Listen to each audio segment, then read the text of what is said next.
دعا ہے جی آپ کا ایک سے ہی نکاح ہو جائے، یہاں تو لوگوں کا ایک نکاح بھی نہیں ہو رہا. تو اب جو بیچارے کنوارے سنیں گے وہ کہیں گے یار 2 سے اکٹھا نکاح، تو وہ تو ہمارا تو ایک سے بھی نہیں ہو رہا. 2 بہنوں سے اکٹھا نکاح قرآن نے حرام قرار دے دیا. دیکھیں سورۃ النساء کی جو آیت نمبر ہے نا 24، جو پارہ نمبر 4 کی آخری آیت ہے، اس میں نا محرمات ابدیہ اللہ تعالیٰ نے بیان کر دی ہیں. ایسے رشتے جو ہمیشہ کے لیے اللہ تعالیٰ نے حرمت والے قرار دے دیے ہیں نکاح کے پوائنٹ آف ویو سے، کہ ان کے ساتھ اب نکاح نہیں ہو سکتا. اس میں آپ دیکھیں کون کون سے رشتے ہیں جو اللہ تعالیٰ نے بیان کیے ہیں. پارہ نمبر 4 کے بالکل اینڈ پہ جا کے آیت نمبر 23 ہے جی، 24 نہیں ہے 23. اعوذ باللہ من الشیطان الرجیم. حرمت علیکم امہاتکم، حرام کر دی گئی ہیں تم پر تمہاری مائیں.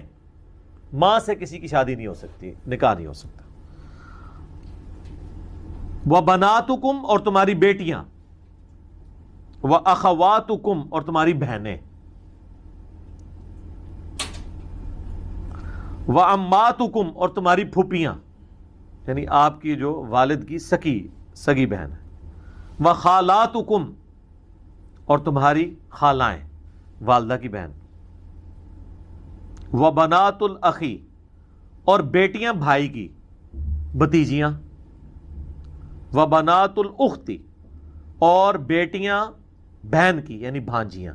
یہ وہ سارے ہیں جن سے آپ نکاح نہیں کر سکتے. وَأُمَّهَاتُكُمُ اللَّاتِي أَرْضَعْنَكُمْ، اور وہ مائیں جو دودھ کے رشتے سے تمہاری مائیں ہیں، جن کا دودھ تم نے پیا ہوا ہے، ان سے بھی تمہارا نکاح نہیں ہو سکتا. وَأَخَوَاتُكُمْ مِنَ الرَّضَاعَةِ، اور جو رضاعت کے رشتے میں تمہارے بہن بھائی بن چکے ہیں نا، یعنی جس عورت کا تم نے دودھ پیا ہے نا، اس کی جتنی بھی اولاد ہے نا، اس سے تمہارا اب نکاح نہیں ہو سکتا.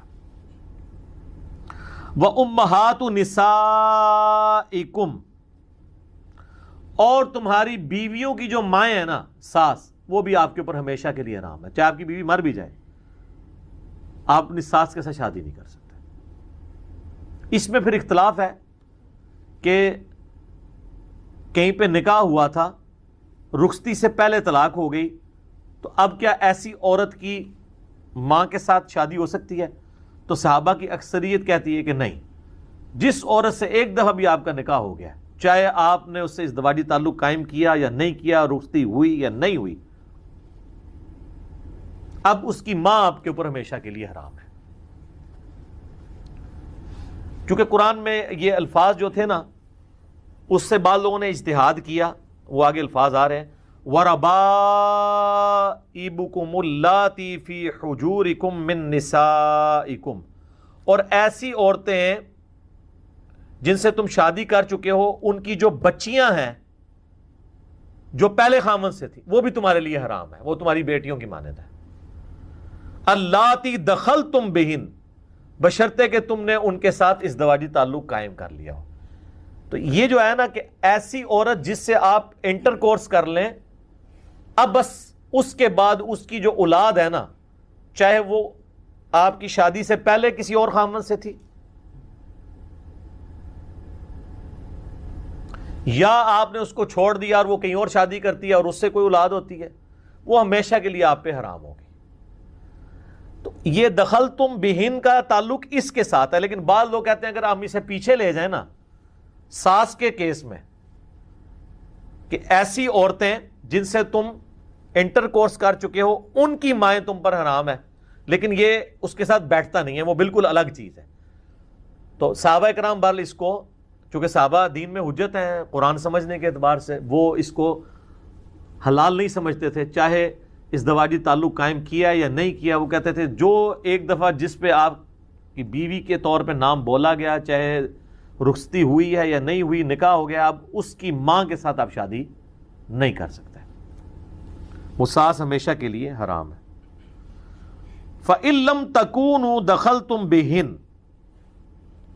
فَلَا جُنَاحَ عَلَيْكُمْ، ہاں اگر تم نے ان کے ساتھ ازدواجی تعلق قائم نہیں کیا اپنی بیویوں کے ساتھ، تو پھر ان کی ماؤں کے ساتھ تمہارا ان کی اس اولاد کے ساتھ نکاح ہو سکتا ہے جو اگلے خامدوں سے تھی. جو پہلے گزر چکے. ساس کا معاملہ اس میں نہیں. وَحَلَائِلُ أَبْنَائِكُمُ الَّذِينَ مِنْ أَصْلَابِكُمْ وَأَنْ تَجْمَعُوا بَيْنَ الْأُخْتَيْنِ، اور جو یعنی تمہارے بیٹے ہیں ان کی بیویاں، جو صلبی تمہاری اولاد ہے ان کی بیویاں بھی تم پہ ہمیشہ کے لیے حرام ہیں. کوئی شخص اپنی بہو کے ساتھ شادی نہیں کر سکتا، چاہے اس کو طلاق دے دی ہو اس کے خامن نے، چاہے اس کا وہ بیٹا مر گیا، یہ نہیں ہو سکتا. وَأَن تَجْمَعُوا بَيْنَ الْأُخْتَيْنِ، اور یہ بھی حرام ہے کہ دو بہنوں کو ایک نکاح میں جمع کرو. جو آپ کا سوال یہ آخر میں آیا ہے، یہ جتنے محرمات کا ذکر ہوا آخر میں یہ اِلَّا مَا قَدْ سَلَف، سوائے اس کے جو پہلے ہو چکا. یعنی پہلے اگر یہ گناہ کیا تو توبہ کرو. اس کا یہ مطلب نہیں کہ اگر پہلے کسی نے کیا ہوا ہے تو وہ اب وہ رکھے گا، نہیں. اسلام میں جب 4 شادیوں کا حکم آیا نا تو جس نے پہلے 4 سے زیادہ کی تھی تو انہوں نے 4 سے اوپر والی سارے ان کو چھوڑ دیا. یہ نہیں ہے کہ وہ اب اسی طریقے سے چلتا رہے گا، نہیں، فوراً سے پہلے اس میں رجوع کرنا ہوگا. ان اللہ کان غفور رحیم، بے شک اللہ تعالیٰ بخشنے والا مہربان ہے. تو اب آپ یہ ذرا گننا شروع کریں کہ کتنے حرمت والے رشتے ہیں. نمبر 1 مائیں، نمبر 2 بیٹیاں، نمبر 3 بہنیں، نمبر 4 پھوپھیاں، نمبر 5 خالائیں، نمبر 6 بھتیجیاں، نمبر 7 بھانجیاں، نمبر 8 رضائی دودھ کے رشتے سے مائیں، نمبر 9 ان ماؤں کی جو اولاد ہے جو دودھ کے رشتے سے آپ کے بہن بھائی ہیں، نمبر 10 ساس سے ہمیشہ کے لیے نکاح حرام ہے، چاہے رخصتی آپ کی اس کی بیٹی کے ساتھ شادی کے بعد ہوئی یا نہیں ہوئی. یہ 10 ہو گئی. نمبر 11 وہ عورتیں جو آپ کے نکاح میں ہیں ان کی جو اولاد پہلے جو خامند گزر چکے ہیں نا ان سے ہے، بشرطے کہ اس عورت کے ساتھ آپ نے ازدواجی تعلق قائم کیا. اور پھر ساتھ آیا کہ اگر ازدواجی تعلق قائم نہیں کیا، صرف نکاح ہی ہوا تھا اور طلاق ہو گئی، تو ان کی اس پچھلی والی اولاد کے ساتھ آپ شادی کر سکتے ہیں. اور نمبر 12 آپ کی بہو جو آپ کے صلبی بیٹوں کی بیویاں ہیں وہ بھی ہمیشہ کے لیے آپ کے اوپر حرام ہے. اور نمبر 13 یہ بھی حرام ہے کہ 2 بہنوں کو ایک نکاح میں اکٹھا کیا جائے. 13 حرمت والے رشتے آئے ہیں، بس یہ 13 رشتے ہی حرام ہیں، باقی 13 کروڑ سے زیادہ عورتیں آپ کے لیے حلال ہیں. یہ نہ ہو کسی کو ٹینشن ہو جائے کہ یہ بھی حرام ہے، تو بچہ کیڑا ہے. صرف 13 ہی حرام ہے، باقی سب کے سب حلال ہیں. ٹھیک ہے جی. اس میں ایک ایکسٹینشن ہے اس کی تفسیر کے طور پہ. بخاری اور مسلم میں حدیث ہے، نبی علیہ السلام نے فرمایا کہ پھوپھی اور بھتیجی کو ایک نکاح میں جمع کرنا حرام ہے، اور خالہ اور بھانجی کو بھی ایک نکاح میں جمع کرنا حرام ہے. قرآن میں تو صرف آیا تھا 2 بہنوں کا. تو اگر آپ اس کو دقت نظر سے دیکھیں نا تو وہ بالکل فٹ ان بیٹھتا ہے اس کے ساتھ. وہ رشتہ چل بھی 2 بہنیں اگر نکاح کے اندر ہوں گی تو آپ دیکھیں گے کہ وہ ان کی آپس کا جو بہنوں والا رشتہ ہے وہ بھی خراب ہو جائے گا. 2 بھائیوں کی شادی 2 بہنوں کے ساتھ ہو جائے وہ رشتے چل رہے ہوتے تو ایک خامن دے اندر 2 بہنیں آ جان تو اتو بڑا ایٹم بم ہے. 2 بھائیوں کی شادی آپ 2 بہنوں کے ساتھ کرا دیں، یعنی وہ آپس میں ہم زلف ہوں تو وہ مصیبت بنی ہوئی ہوتے ہیں. یا بہنیں جو ہے ڈومیننٹ کر جاتی ہیں خامدوں کے اوپر، یہ خامدوں نے وہ دبا لی ہوتی ہیں. تو ایک خامد کے اندر اگر 2 بہنیں آ جائیں گی تو کیا بنے گا، کیونکہ وہ ریسورسز شیئر ہو رہے ہوں گے. اسی طریقے سے پھوپھی اور بھتیجی اگر ایک جگہ جمع ہو جائیں گے، یا خالہ اور بھانجی ایک جگہ جمع ہو جائیں گے تو وہ بھی مسئلہ ہو جائے گا. بخاری و مسلم میں حدیث ہے کہ جو رشتے خون کی وجہ سے، نسب کی وجہ سے حرام ہے وہی دودھ کی وجہ سے بھی حرام ہو جائیں گے. یعنی جس طرح یہ رشتہ نسب کا ہوتا ہے نا قائم، اسی طریقے سے دودھ کے جو بھی رشتے ہوں گے نا وہ حرام ہو جائیں گے. لیکن اس میں یاد رکھیے گا، ایک بچے نے دودھ پیا کسی عورت کا تو بس اس بچے کے لیے اس عورت کی اولاد حرام ہوئی ہے، اس بچے کے بہن بھائیوں کے لیے نہیں حرام ہوئی، کیونکہ اس بچے کے بہن بھائی جو ہے نا وہ اس عورت کے بیٹے نہیں ہیں، کیونکہ انہوں نے دودھ تو نہیں پیا ہوا. وہ رشتہ یہ اکثر لوگ پوچھ رہے ہوتے ہیں کہ عہدہ ہو جائے گا، عہدہ ہو جائے گا بھائی جی. صرف وہ ایک بندے نے جو، اور وہ بھی صحیح مسلم میں حدیث ہے کہ 1 یا 2 دفعہ دودھ پینے سے نہیں، 5 دفعہ کم از کم دودھ پیا جائے مختلف اوقات میں، تب رضاعت کا رشتہ قائم ہوتا ہے. تھوڑا سا دودھ پلانے سے رضاعت کا رشتہ قائم نہیں ہوتا، 5 دفعہ کم از کم. وہ صحیح مسلم میں حدیث موجود ہے. اور صحیح مسلم میں حدیث ہے کہ یہ جو دودھ سے رشتہ قائم ہونا ہے یہ بھوک کی عمر تک ہے، اور اما عائشہ کہتی ہیں وہ بھوک کی عمر 2 سال ہے، جو قرآن میں آئی ہے سورۃ البقرہ میں آج ہم نے پڑھی کہ 2 سال تک یعنی دودھ پلانا ہے. تو وہ 2 سال کے اندر اگر دودھ پی لے وہ بچہ، یہ نہیں ہے کہ ایک جوان بندہ دودھ پی لے کسی عورت کا تو وہ اس کا بیٹا بن جائے گا. تسی آسرے ہوتے سعودی مفتی نے فتوے دیتے ہوئے نہیں دیتے. یہاں پہ ایک بھائی آئے وہ ایک عرب کنٹری سے، تو وہ کہہ رہے تھے ہمارے آفس کے اندر تو باقاعدہ انہوں نے عرب کے علماء سے، یہاں پہ بھی کئی اہل حدیث یہ کہتے ہیں، بہت کم، سارے نہیں، تو وہ کہتے ہیں انہوں نے وہ علماء عرب سے فتویٰ لے لیا تھا کہ تو ہماری جو فیمیل یہاں پہ ہیں ان کا وہ سارے آفس کولیگ نے دودھ پی لیا، وہ سارے بہن بھائی ہیں. یہ اس طرح کرنے بہن بھائی کو بن جائے گا یار. اور آج کا تو چونکہ انجیکشنز ایسے آ گئے ہیں کہ یعنی کوئی عورت اگر پریگننٹ نہ بھی ہو تب بھی اس کا دودھ اتر سکتا ہے انجیکشن کے ذریعے، شادی شدہ نہ بھی ہو. ظاہر ہے وہ ہارمونز ہیں نا، اب سائنس نے ترقی کر لی ہے نا، ہارمونز ہی اتار رہے ہیں نا آپ کے. اگر بھینسوں کو ٹیکے لگا کے خالی ٹیکہ لا کے بھی دودھ نکل آتا ہے، کیوں نہیں عثمان بھائی؟ یہ عثمان بھائی اگلے دن ایک جگہ دودھ لینے کے لیے گئے نا، تو وہ بھینسوں کو ٹیکہ لگاتے ہیں دودھ اتارنے کے لیے نا. وہ جو اس کا بچڑا وغیرہ تھا وہ مر گیا یا جو بھی ہوا، تو انہوں نے ان کو مشورہ دیا کہ اس دفعہ ٹیکہ نہیں، صرف ٹیکے لگاؤ، اس میں دوائی نہ ڈالو. تو اس نے جیسے ہی خالی ٹیکہ بھی لگایا نا تو دودھ نیچے آ گیا، اور دہشت کھا کے، پتہ نہیں عثمان صاحب تہاڈی دہشت کھا دی ہے انہیں کہ ٹیکے دی کھا دی ہے. تو وہ اس نے کہا بھائی جی تسی بڑی مہربانی کی تھی ساڈے پیسے بچا لینے، پہلے ٹیکہ پڑنا تھے، وہ خالی سرنج ہی مارا گے 5 روپے دی، ٹھا سرنج ماری دودھ دینا شروع. میرا خیال ہے وہ شاید اس سوئی کی تکلیف یا ڈر کی وجہ سے نا دودھ اترا ہے. ویسے تو وہ جو ہے نا وہ خاص ٹیکہ ہے جو دیا جاتا ہے، اس کے اوپر میرے علیحدہ سے ایک کلپ ریکارڈڈ ہے کہ یہ ٹیکے والا دودھ جو ہے اس طریقے سے یہ ناجائز ہے، کیونکہ یہ میڈیکلی بھی غلط ہے. اس دودھ جو آئے گا اور پلس اس بھینس کو بھی جس طریقے سے یہ لاغر کر دیتے ہیں اور بعد میں اس کا پھر گوشت بھی مارکیٹ کے اندر آتا ہے.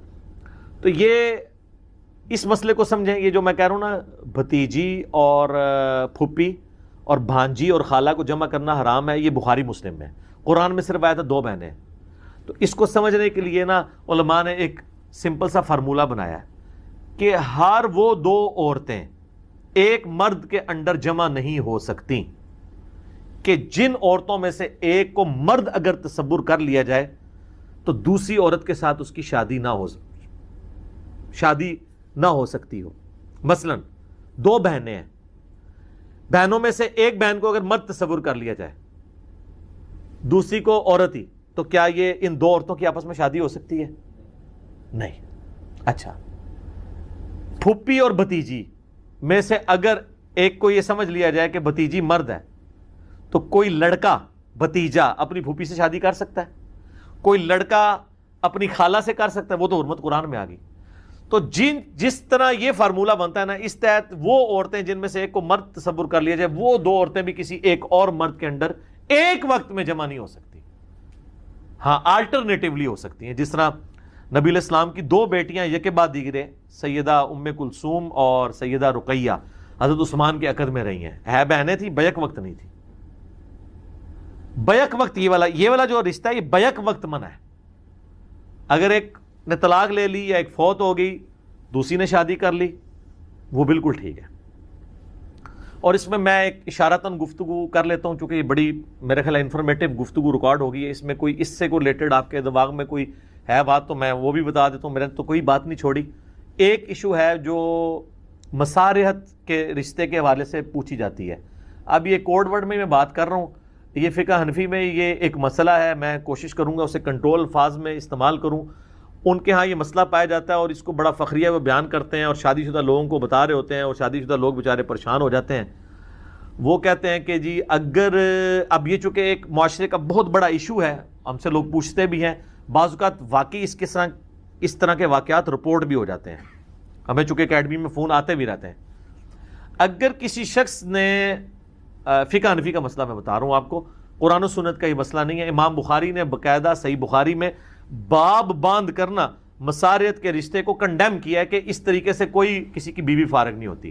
فقہ حنفی والے یہ کہتے ہیں کہ جی اگر کسی مرد نے ایون غلطی کے ساتھ بھی بھول بھلائیے سے شہوت کے ساتھ اپنی ساس کو ہاتھ لگا لیا، ہاتھ، تو اس کی اپنی بیوی ہمیشہ کے لیے اس پہ حرام ہوگی.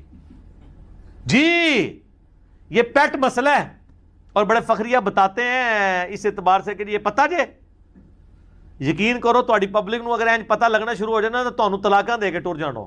اپنی بیوی تو نہیں انہوں نے چھڈنی، تانوں نہیں انہوں نے چھڈنا. ٹھیک ہے، جس طرح میں نے ان کا مسئلہ بتایا تھا نا، یہ کہتے ہیں گن پوائنٹ پہ طلاق دلوائی جا سکتی ہے، جبکہ قرآن سورہ النحل میں کہتا ہے کہ اگر کسی میں زندگی موت کی کشمکش بن گئی، گن پوائنٹ پہ اسے ایک تلوار کی نوک پہ کوئی کہتا ہے نا کلمہ کفر بک، اور دل میں ایمان ہے، وہ کفر بول بھی دے تو اس کا ایمان نہیں جاتا، تو بیوی کیسے چلی جائے گی؟ اسے کہتے ہیں جبری طلاق. یہ کہتے ہیں نہیں، طلاق جبری واقعہ ہو جاتی ہے. سر اگر یہ ہونا شروع ہو جائے تو یہی کچھ تو پہلے ہوتا تھا، حکمران بنو امیہ اور بنو عباس کے یہی تو کرتے تھے لوگوں کی عورتیں ہتھیانے کے لیے. اگر وہ کہتا ہے نہیں ہو جاتی ہے تو پھر اس کا علاج میں نے ان کو یہی دیا. یہ کہتے ہیں بڑا خطرناک کھیل کھیل رہا ہے. یہ خطرناک کھیل صرف سمجھانے کے لیے، میں نہیں کہتا آپ کریں.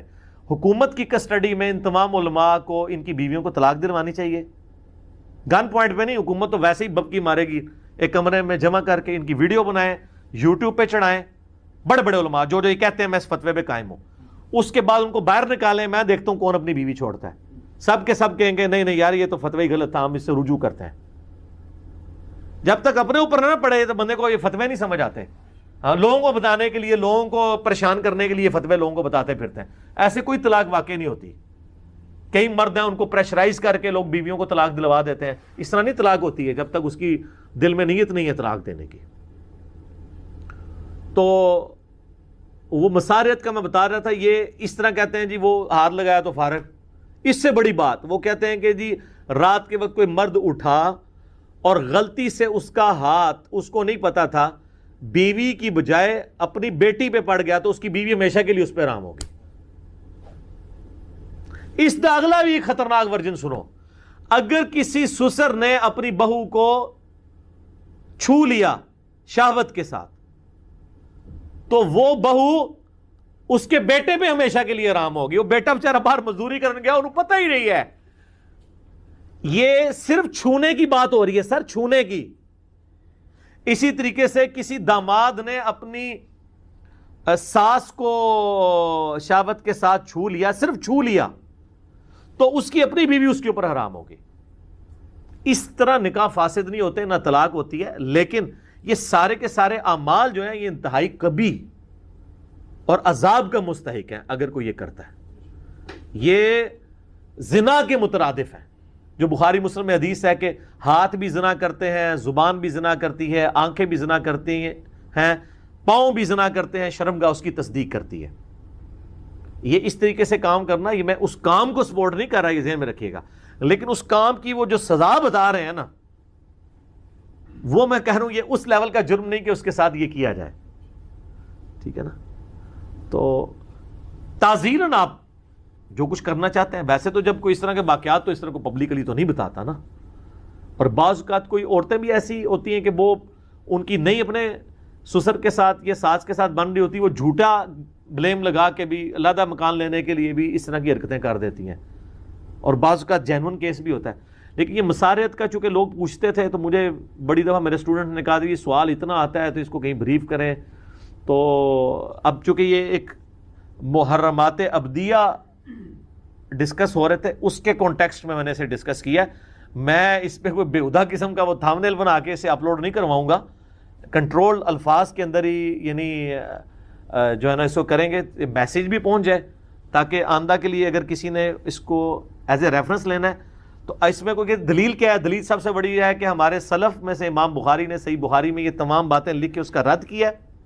اچھا وہ کہیں گے یہ تو امام بخاری کا اوپینین ہے تو کوئی دلیل دیں. دلیل تو آپ نے دینی ہے اپنی چول کی. ہماری دلیل تو یہ قرآن ہے کہ محرمات ابدیہ ہیں، آیت نمبر 23 سورہ نساء میں 13، اور اسی میں سے آخری کی ایکسٹینشن میں 2 بخاری مسلم میں. آپ اس کے علاوہ ایک رشتہ ڈیولپ کر رہے ہیں کہ وہ بھی حرام ہو جائے گی. تو وہ آپ کو ثابت کرنا ہوگا کہ کہاں سے حرام ہوئی ہے. دلیل تو آپ نے دینی ہے, دلیل ہم نے تو نہیں دینی, چونکہ آپ نے اسے حرام قرار دیا ہے نا, تو دلیل آپ نے دینی ہے نا. حلال تو اپنی اصل میں ہے, حلال تو اپنی اصل میں ہے, حرام کے لیے دلیل چاہیے کہ آپ بتائیں کہاں لکھا ہوا ہے, ٹھیک ہے نا, چونکہ دعویٰ تو آپ کا ہے. ہمیں جو اللہ نے حرام بتائے رشتے وہ بتا دیے قرآن میں, بخاری مسلم میں, آپ اس کے اندر اپنی طرف سے بھی حرام رشتے ایڈ کر رہے ہیں, یا آپ بیوی کے فارغ ہونے کا یا طلاق کا اور راستہ بھی بتا رہے ہیں جو قرآن و حدیث میں موجود نہیں ہے, تو دلیل تو آپ کو پیش کرنی پڑے گی. اور پھر کہتے ہیں دسو قرآن دیسی کتنے لکھے, ایڈی وڈی چول ماری ہے, قرآن دیسی تو نہیں ہونی نا, یہ تو چول والی کتاب ہی چول ہوئے گی نا, یہ تو تسی کھڑنی ہے نا, ٹھیک ہے. خود سے ایک بات بتاتے پھر بتاتے کہاں لکھا ہوا, قرآن حدیث میں کیوں یہ لکھا ہوا ہوگا؟ قرآن حدیث نے جو شریعت بیان کی ہے وہ کر دی ہے. تو یہ اصول بھی سمجھیں کہ جو دعویٰ کر رہا ہے دلیل اس نے لے کے آنی ہے. ہم نے ان کے دعوے کو کہا کہ آپ کا دعویٰ باطل اس لیے کہ اگر یہ حرمت کے رشتے تھے تو قرآن میں سورہ نساء آیت نمبر 23 میں آ جاتے, یا بخاری مسلم میں آ جاتے. رضاعت کا رشتہ آیا ہے, وہ میں نے بتا دیا, قرآن میں بھی رضاعت کے بارے میں بات آ گئی ہے, ٹھیک ہے. باقی جو چیز حدیث میں تھی میں نے بتا دی, قرآن سے 13 وہ بتا دیے کہ یہ محرمات ہیں. آپ نے جو یہ چیزیں ڈیولپ کر لی ہیں تو وہ آپ کو بتانی ہوگی, وہ ہم نے نہیں بتانی ہوگی, ٹھیک ہوگا جی. لڑکے اور لڑکی کے بالغ ہونے کی عمریں الگ الگ ہیں؟ الگ الگ تو لڑکوں کی آپس میں بھی الگ الگ ہو سکتی ہیں, لڑکیوں کی آپس میں بھی الگ الگ. اس کے لیے جو اجماع امت چلتا آ رہا ہے نا, یعنی عملی تواتر سے صحابہ نے تابعین کو سکھایا, تابعین نے تبع تابعین کو, اس طرح چلتا رہا, احادیث بھی موجود ہے. لیکن یہ تو کوئی اختلافی مسئلہ نہیں ہے, اختلافی مسئلے میں دلیل کی ضرورت ہوتی ہے. اجماع یہ ہے کہ جب علامات بلوغت پائی جائیں تو وہ جوان ہوگا. عورت کے لیے علامات بلوغت میں سے ہے مینسز کا, یعنی حیض کا آنا, یا زیر ناف بال اور بغلوں کے بالوں کا اگنا, مرد کے لیے بھی یہی ہے, یا نائٹ فال کا ہو جانا, یعنی جو احتلام ہو جانا. تو یہ علامات ہیں. کسی کو 13 سال میں ہو جاتی ہیں مردوں میں سے, بعض کو 12 سال میں, اور آج کل جس طرح کی ہماری فاسٹ فوڈ ہے اور جو اس طریقے سے بے حیائی کے اوپر مبنی چیزیں آ چکی ہیں, لوگ جلدی ایجوکیٹ ہو گئے, 10 سال میں بھی لوگ بالغ ہو جاتے ہیں. عرب گرم ملکوں میں لڑکیاں تو 8-9 سال کی بھی بالغ ہو جاتی ہیں. خود سیدہ عائشہ کے بارے میں بخاری مسلم میں آتا ہے کہ نکاح ان کا نابالغی کی حالت میں ہوا تھا 6 سال میں, اور رخصتی 9 سال میں ہو گئی تھی. تو 9 سال میں بھی عورت تو جوان ہو سکتی ہے اگر اس کے اندر علامات بلوغت پائی جاتی ہو. اگر نہ پائی جاتی ہوں پھر جوان نہیں ہوگی. لیکن البتہ کچھ وقت گزرنے کے بعد اگر کوئی بھی علامت ظاہر نہیں ہوئی, تو اگر اس کی ہم عمر اس ایج کی بچیوں میں وہ علامات پائی گئی ہیں تو وہ بھی اپنے آپ کو بالغ تصور کرے گی.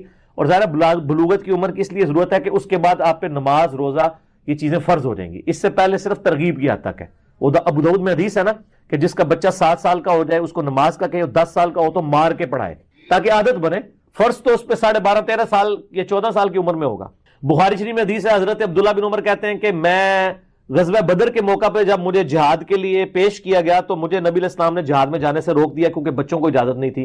اور غزوہ احد کے موقع پر میری عمر 14 سال تھی, جب میں پیش ہوا تو مجھے اجازت مل گئی. تو اس سے 14 سال کی عمر بخاری شریف سے ثابت ہو گئی. اور یہ 14 سال قمری اعتبار سے ہیں, ہجری صاحب سے یہ 13.5 سال ہی جو ہے وہ عیسوی اعتبار سے, یہ لیونر ایئرز کے اعتبار سے اگر وہ 14 سال ہیں تو سولر ایئرز کے اعتبار سے 13.5 سال ہمارے جو عیسوی ہیں 13.5 سے کے قریب یعنی بن جاتے ہیں. بعض کا 14 بھی ہو سکتے ہیں, 15 بھی ہو سکتے ہیں. پھر وہ جو بخاری مسلم میں اتنی ڈیٹیل حدیث ہے جو بنو قریظہ کے بارے میں جنہوں نے بدعہدی کی تھی, تو اس میں الٹیمیٹلی سعد ابن معاذ سے فیصلہ کروایا گیا تھا کیونکہ یہودیوں نے کہا تھا جو یہ فیصلہ کرتے ہیں, تو انہوں نے فیصلہ کیا تھا کہ ان کے جو بالغ لوگ ہیں وہ قتل کیے جائیں, عورتوں اور بچوں کو قیدی بنایا جائے. تو جامعہ سنن ابی داؤد میں ڈیٹیل آتی ہے, بخاری مسلم میں بھی آتا ہے. ایک صحابی کہتے ہیں کہ میں اس وقت یعنی میں نابالغ تھا تو میں بچ گیا, اور اس کا طریقہ یہ, انہوں نے کہا جی میرے کپڑے اتارے گئے اور میرے زیر ناف بالوں کو چیک کیا گیا تو نہیں اگے ہوئے تھے, تو مجھے بچوں میں شمار کر کے چھوڑ دیا گیا, اور وہ دیکھیں صحابی بن گئے. اگر وہ 1-1.5 سال کا فرق بھی ہوتا تھا گئے سن, کیونکہ بدعہدی کی سزا ہوئی تھی نا, وہ میں علیحدہ سے بنو قریظہ کے اوپر بول چکا ہوں, مجھے اب دوبارہ سے بولنے کی ضرورت نہیں ہے. تو زیر ناف بال یا نائٹ فال احتلام کا, ویٹ ڈریم کا آنا, یا عورتوں کے لیے مینسز کا آنا یا بالوں کا اگنا, یہ ان کی بلوغت کی عمر ہے.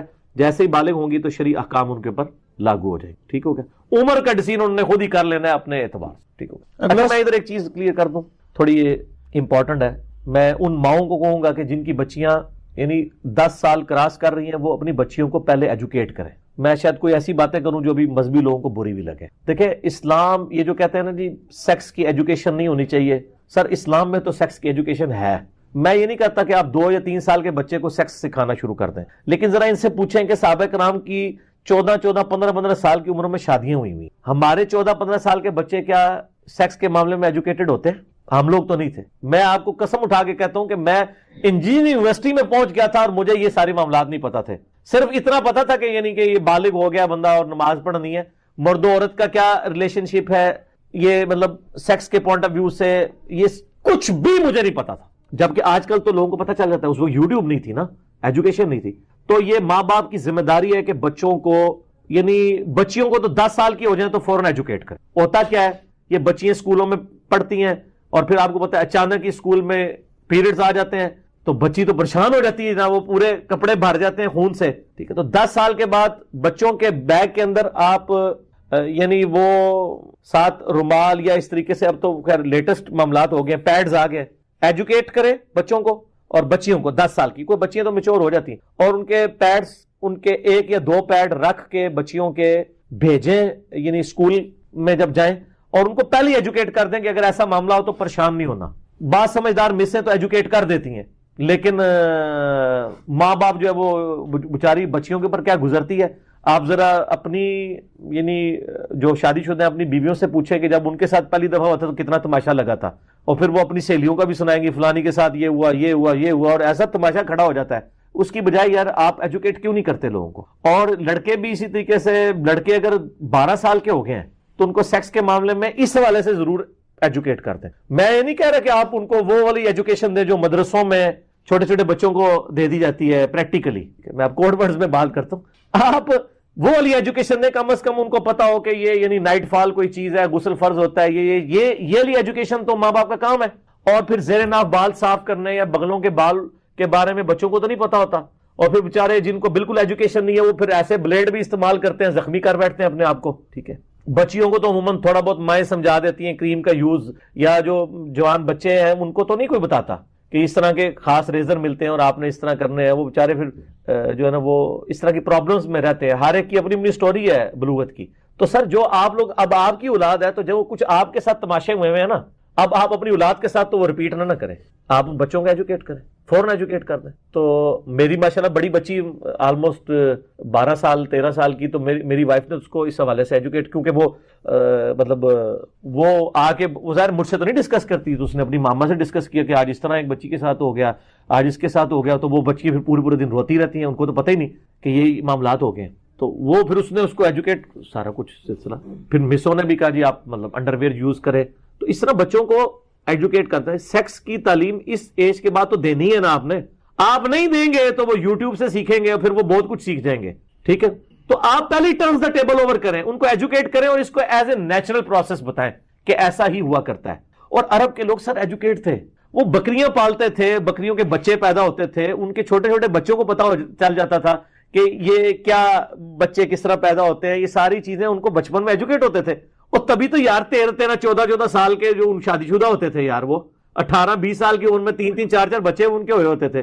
ہمارے 20 سال کے ٹگے ہی ہوتے ہیں, پتہ ہی کوئی نہیں ہوتا کسی چیز کا. تو اس زمانے میں 1400 سال پہلے یہ ایجوکیشن تھی, تو ہم لوگ کیوں نہیں اپنے بچوں کو اس طرح کی ایجوکیشن دیتے؟ دینی چاہیے. یہ سینسٹیو ایشو ہے. میں نے آج ضمناً بات ہوئی تو میں نے کر دی.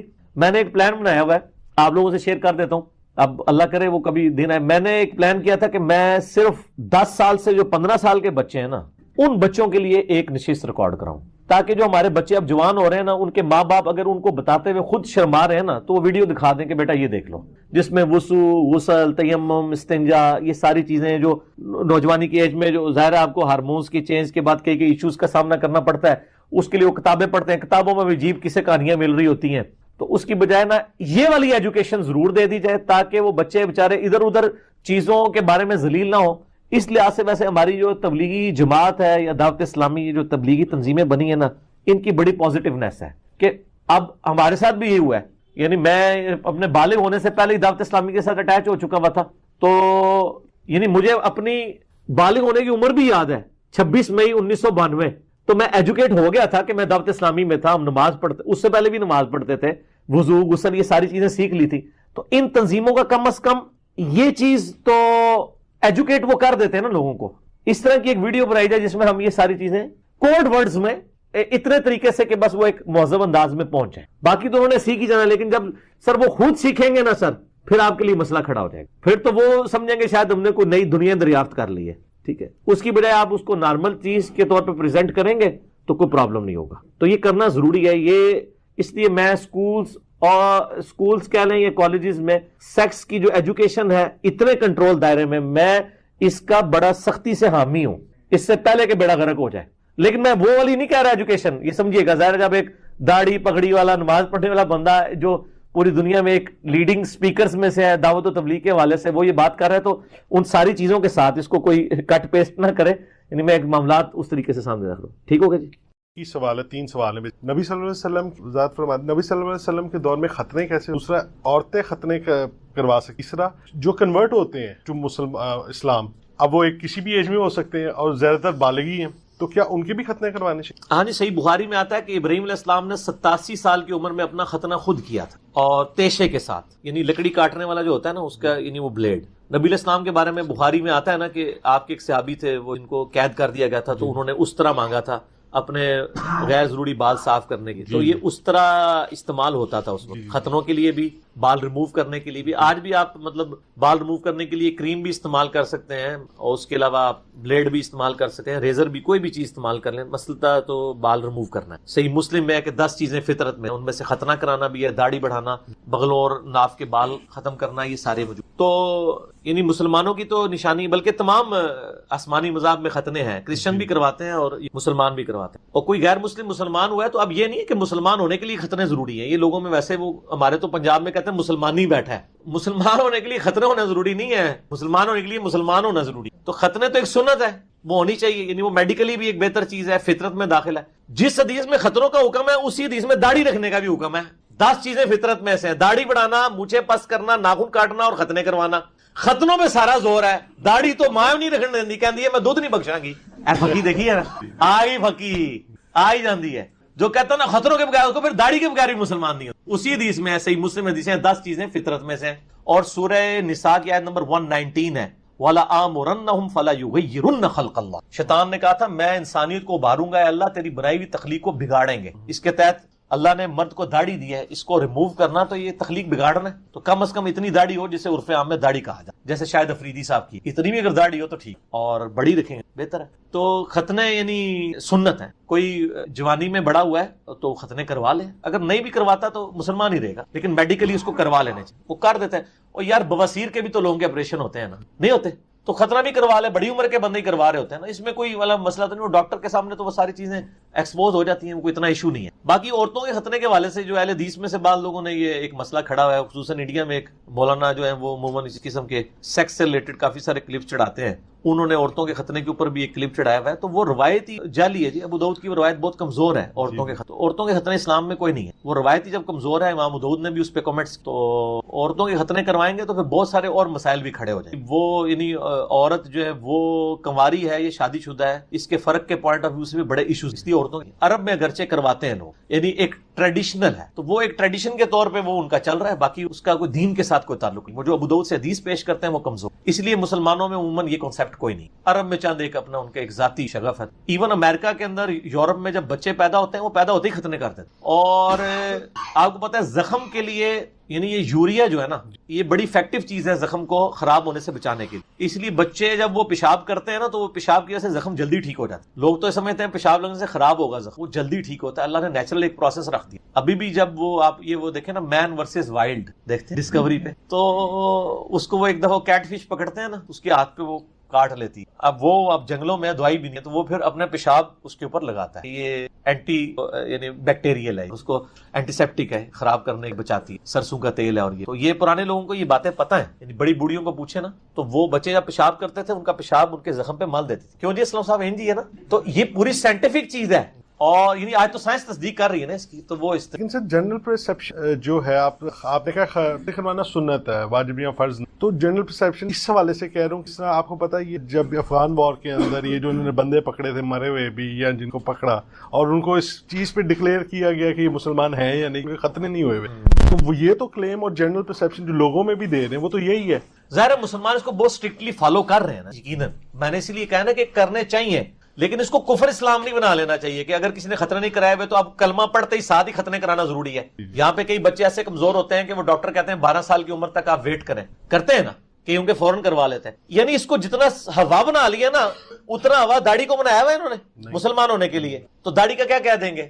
وہ کہیں گے ایک رکن ہے نا, اس سے کفر اسلام تو نہیں ہو جائے گا, ختنوں سے بھی کفر اسلام تو نہیں ہو جائے گا. باقی کروانے چاہیے, وہ ظاہر ہے پکڑے گئے. سر ختنوں والے بھی اگر پکڑے جائیں تو جو اتنے یعنی اسلام کے خلاف سازشیں کر رہے ہیں ان کو یہ نہیں پتا کہ ختنے کرا کے بھی کوئی مولوی چھوڑ دینا آپ کے اندر. یہ بھی تو ٹاپ مطلب ایک پاسبلٹی ہے نا. یہود و نصارہ کے جو ایجنٹ ہیں وہ تو یہود و نصارہ تو خود بھی ختنے کرواتے ہیں, وہ تو داڑھی بھی رکھوا لیتے ہیں. اور یہ اکثر یعنی جو بھی حاکی آواز اٹھتی ہے اس کو فوراً یہود و نصارہ کے ایجنٹ یہ کہنا شروع کر دیتے. سر یہود و نصارہ کے ایجنٹ چیک کرنے کا بہت آسان طریقہ کہ جو بندہ بھی یعنی میڈیا پہ آ کے کتاب و سنت کی بات کر رہا ہے نا, آپ وہ بات دیکھیں, اگر وہ کتاب و سنت میں موجود ہے پھر وہ نبی علیہ السلام کا ایجنٹ ہے, اللہ کا ایجنٹ ہے. اور اگر اس کی بات کتاب و سنت میں موجود نہیں بلکہ وہ انگریزوں کے دور میں لکھے ہوئے علماء کی کتابوں سے ہے تو آپ سمجھ لیں وہ انگریزوں کا. سر تسلی ہو گئی؟ سر جس طرح یہ سعودی علماء لال رومال سر پہ لے لیتے, یہ سنت کیا جی ہے؟ سعودی والوں کی سنت.